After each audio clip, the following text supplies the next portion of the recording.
Mega job fair 2026 के इस नियुक्ति वितरण एवं समापन समारोह में उपस्थित बिहार के लोकप्रिय उप मुख्यमंत्री आदरणीय विजय चौधरी जी, बिहार के लोकप्रिय उप मुख्यमंत्री आदरणीय विजेंद्र प्रसाद यादव जी, हमारे साथी और जो इस विभाग को आगे बढ़ाने का काम कर रहे माननीय मंत्री अरुण शंकर प्रसाद जी, बिहार सरकार के मुख्य सचिव प्रत्यय अमृत जी, मेरे कार्यालय में मेरे सचिव लोकेश कुमार जी,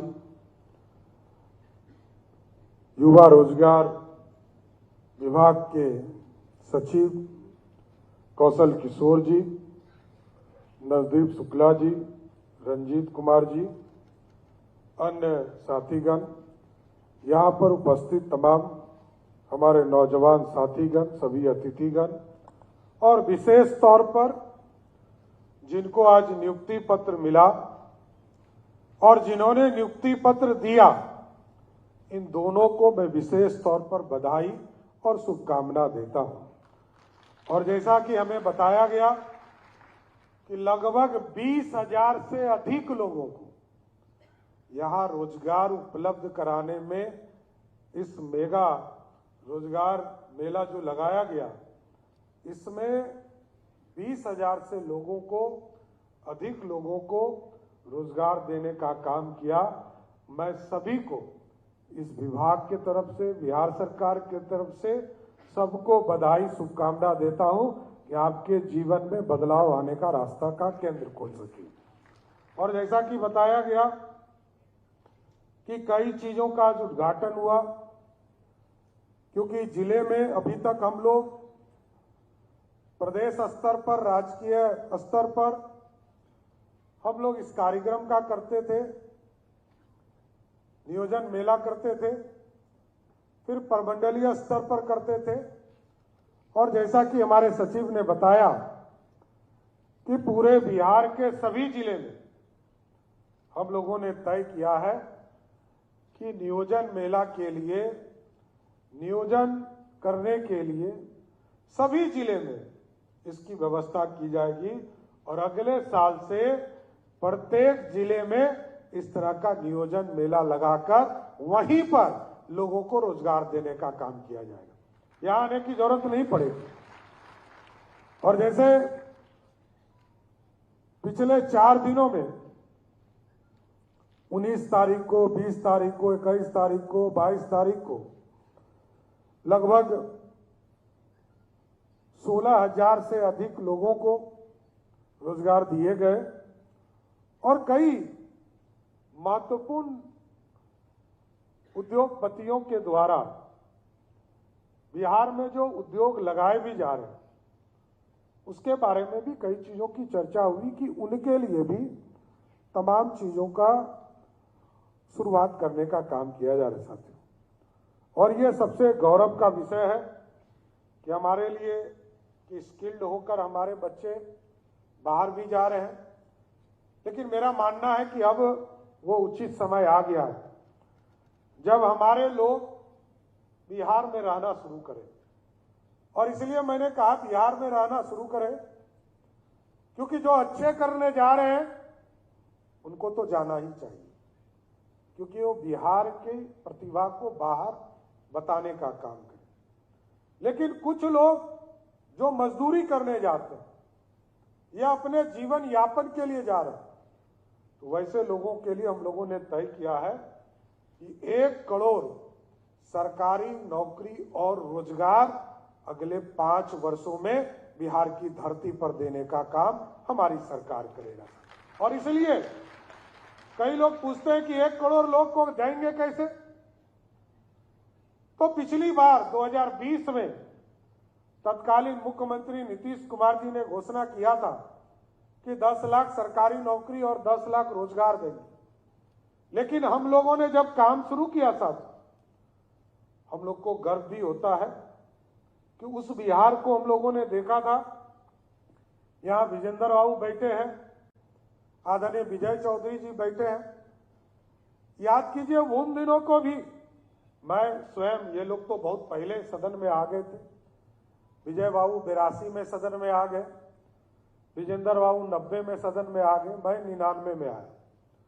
और मैं जानता हूं कि बिहार जब बटा नहीं था, बिहार की अर्थव्यवस्था, जहां बिहार में मात्र 6,000 करोड़ का बजट होता था और बिहार के 6,000 करोड़ के बजट में 87% रेवेन्यू झारखंड जैसे राज्य से आता था, क्योंकि सरदेय अटल बिहारी वाजपेयी जी का आह्वान था कि आदिवासी समाज के कल्याण के लिए अलग राज्य बनेगा, उसको बनाने का काम किया।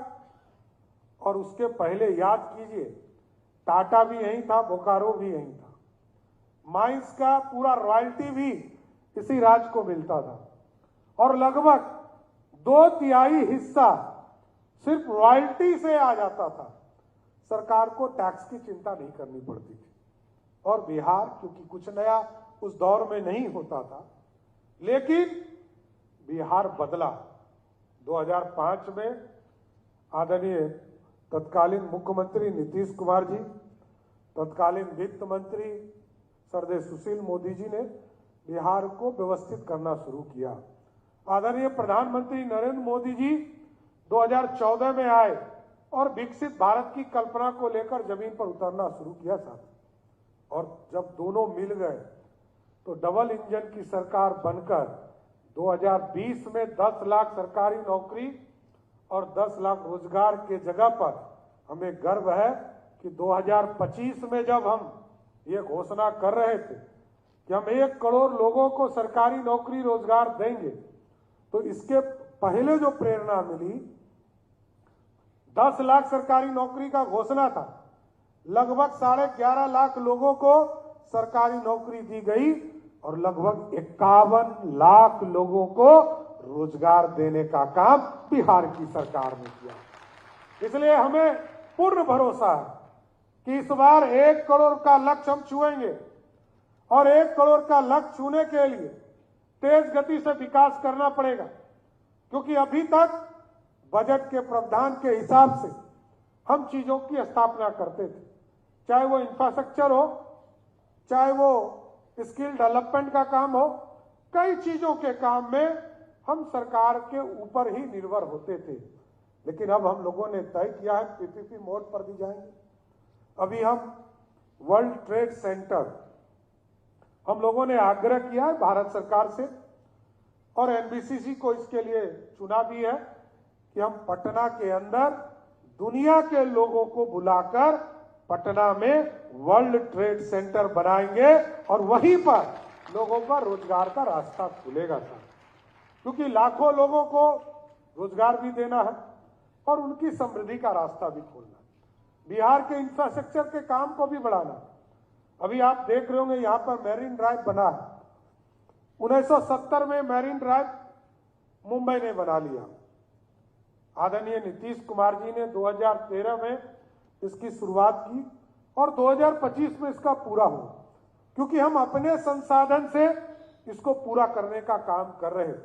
लेकिन अब हम लोगों ने तय किया कि पिछले बार 6,000 करोड़ से मैरीन ड्राइव लगभग 21 किलोमीटर बना था, इस बार हम लोग सोन नदी के कोइलवर से शुरू कर रहे हैं और इसको पूरे गंगा के स्ट्रेच पे भी लाने का काम किया जाएगा। और अभी जो हम लोगों ने स्वीकृति दी है, लगभग 126 किलोमीटर का मैरीन ड्राइव हम बना रहे हैं, जो लगभग 70,000 करोड़ के इन्वेस्टमेंट से होगा और उसमें सिर्फ राशि 70,000 करोड़ में 20,000 करोड़ रुपया बिहार की सरकार का लगेगा और 50,000 करोड़ प्राइवेट पार्टी लगाकर यहां पर रोजगार देने का काम करेंगे साथी। ये रास्ते खोलने पड़ेंगे। इसलिए हम लोगों ने अभी तय किया है, कई सेक्टर है जिसकी स्थापना करना है, चाहे वो रोजगार का मामला हो या इंफ्रास्ट्रक्चर का मामला हो। उद्योग के सेक्टर में हम फोकस नहीं थे, क्योंकि हम बेसिक चीजों को बिहार की जनता तक पहुंचाने का काम कर रहे हैं। और आज हमें बताते हुए खुशी हो रही कि आप देखिए, दुनिया में किसी इलाके में आप चले जाइए, बिहार एक अनोखा प्रदेश है जिस प्रदेश में 5 रुपये में पॉलिटेक्निक की पढ़ाई और 10 रुपये में इंजीनियरिंग की पढ़ाई। दुनिया के किसी में आप कोने में चले जाइए, सरकारी जो हमारे इंजीनियरिंग कॉलेज हैं इसको हम आगे बढ़ाने का काम कर रहे हैं। और यहाँ पर अब हम लोगों ने आगे जोड़ा है, इसको लैंग्वेज क्लासेस शुरू किया है। जिनको बाहर जाना है, जिस भी थर्ड लैंग्वेज में उनको अपने जीवन को जोड़ना, कहीं जापानी पढ़ना है तो जापानी पढ़ाने की तैयारी हो रही है, कहीं फ्रेंच की तैयारी हो रही है, और इंग्लिश और हिंदी तो हमारे बच्चों को पूरे भारत में काम करने के लिए आवश्यकता पड़ती है, इसलिए इसको तो करना ही पड़ेगा। इसलिए हम लोगों ने सुशासन के लिए, न्याय के साथ विकास के लिए और विकसित भारत में अपना योगदान देने के लिए हम लोगों ने पूरी व्यवस्था को एक तरह से कंप्यूटराइज किया, ऑटोमेटिक सिस्टम पे लाया। हम सहयोग पोर्टल लाए, सहयोग शिविर करते हैं, चाहे वो पहला मंगलवार हो या तीसरा मंगलवार हो। हम लोगों ने तय किया कि कोई आवेदन दे, क्योंकि लोग समस्या में ही घिरे रहते थे। छोटे छोटे इशू के लिए लोगों के पास जाना पड़ता था, लेकिन मुझे खुशी है कि अभी तक सभी पदाधिकारियों ने पूरी तरह सहयोग किया और सहयोग कार्यक्रम में लगभग 6,42,000 आवेदन आए, जिसमें से 90% आवेदन का निष्पादन किया गया। और साथ ही साथ जो समय था, डेडलाइन था, 10 दिन में इसमें नियम है कि किसी ने 10 दिन में यदि कोई आपके आवेदन पर ऑर्डर नहीं किया तो 11वें दिन ऑटोमेटिक उसको पहला नोटिस चला जाता है। ये लगभग 9,500 लोगों को अभी तक हमको नोटिस देना पड़ा। दूसरा नोटिस लगभग 650 लोगों को 20 दिन के बाद यदि आपके आवेदन पर कार्रवाई नहीं किया तो वैसे स्थिति में उनको दूसरा नोटिस देना पड़ा। तीसरा नोटिस 25 दिन पर है, जिसमें मात्र अभी तक 300-325 लोगों को नोटिस देना पड़ा। अभी तक किसी पदाधिकारी और कर्मचारी ने हिम्मत नहीं जुटाया है कि वो 30 दिन पार करे, क्योंकि 30 दिन पार करने के बाद उनसे कोई स्पष्टीकरण नहीं पूछेगा, सीधा निलंबन की कार्रवाई मुख्यमंत्री कार्यालय से आदेश देने का काम करेगा साथ। इसलिए ये सुशासन को आगे बढ़ाने का काम किया जा रहा है। लेकिन मैं वैसे साथी को जो विश्व कौशल प्रतियोगिता 2026 में संघई में होने वाले की ओर संघई में होने वाले में भारत का प्रतिनिधित्व करने वाले हैं, वैसे लोगों को विशेष तौर पर बधाई देता हूं, क्योंकि बिहार कौशल मिशन से अब तक 25 लाख से अधिक युवा प्रशिक्षित हुए हैं। कुशल युवा कार्यक्रम के तहत 12 लाख युवाओं को प्रमाण पत्र दिया जा चुका है, और जो लोग बाहर जाकर उनके परिवार को आर्थिक सहयोग, किसी को 1 लाख से 1 लाख सहयोग किया और किसी को 50,000 का सहयोग किया गया। इसलिए साथियों, ये पूरा माहौल, क्योंकि जीवन बदलने का समय है और जीवन एक बार यदि स्किल्ड हो जाते हैं बच्चे तो उनका जीवन पूरी तरह बदल जाता है। इसलिए हम लोगों ने नीचे भी, चाहे आप देखेंगे डिग्री कॉलेज खोलने की बात हो, एक साथ 278 डिग्री कॉलेज अभी तक आजादी के बाद 15 जुलाई तक थे। अब बिहार में एक साथ 211 डिग्री कॉलेज खोले गए, जिससे कि बच्चों को पटना या भागलपुर या गया जी आने की जरूरत नहीं पड़ी। अब उनके प्रखंड स्तर पर ही उनको डिग्री कॉलेज में पढ़ाई करने का मौका मिल सकेगा। अभी तक लोगों को किसी को इंस्टीट्यूट में, कभी किसी को कोटा तैयारी करने के लिए जाना पड़ता था। हम लोगों के ने कहा इसको नीचे स्तर पर ले चलिए। 551 जगह पर हम लोगों ने मॉडल स्कूल खोला, और मॉडल स्कूल में हम लोगों ने उसमें से 415 में लाइव क्लासेस भी शुरू किया कि हमारे बच्चे वहां पढ़े, और लाइव क्लासेस के साथ साथ हम टीचर की भी व्यवस्था कर रहे हैं कि जो टीचर वहां पढ़ाएगा, लेकिन कोई घर जाकर रिवीजन करेगा, होमवर्क करेगा, तो उस समय यदि उसको टीचर की जरूरत पड़ेगा तो वैसे सभी मॉडल स्कूल के बच्चों को उनके घर से उसको जोड़ा जाएगा और रात के 11 बजे भी यदि ऑनलाइन वो टीचर खोजने का काम करेगा तो उसको रात के 11 बजे भी टीचर बिहार की सरकार उपलब्ध कराने का काम करेगा साथियों। इसलिए इस पूरे कार्यक्रम के माध्यम से मैं सबको बधाई भी देता हूं, शुभकामना देता हूं। रोजगार आपके जीवन में आया और लेकिन इससे भी महत्वपूर्ण है कि वो जिम्मेदारी जो आज आपके कंधे पर आ रही उसको आप निभाइए। आप जिस संस्था में काम करेंगे वहां बिहार की मेहनत और प्रतिभा का प्रतिनिधित्व करेंगे। आपकी सफलता से आपके परिवार को गर्व होगा, आपकी सफलता से दूसरे युवाओं का विश्वास बढ़ेगा और आपकी सफलता बिहार की विकास की कहानी को मजबूत करेगा।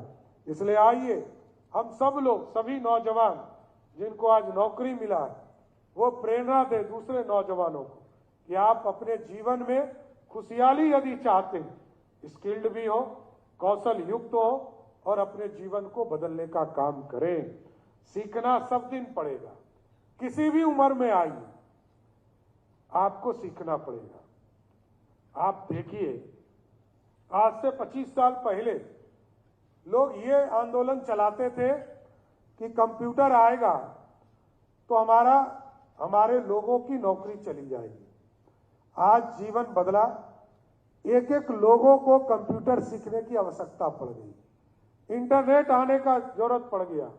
और आप देखिए मोबाइल, जब पहली बार इस पटना में मोबाइल लॉन्च हुआ था, उषा फोन के तौर पर, उसके पहले पेजर आया था, सिर्फ मैसेज मिलता था, उसके लिए 8 रुपया लेता था। और उषा फोन आया तो इनकमिंग में 8 रुपया देना पड़ता था, आउट गोइंग में 16 रुपया देना पड़ता था। और आज ऐसी परिस्थिति बनी है कि पूरे महीने में 100 रुपया में हमारा जीवन व्यवस्थित हो जाता है। और अब 1-2 लोगों के पास मोबाइल नहीं है, 1-2 लोगों के पास मोबाइल नहीं है, 120 करोड़ लोगों के पास बिहार में, देश में मोबाइल है। साथ ये जीवन बदल गया, जीवन की पद्धति बदल गई।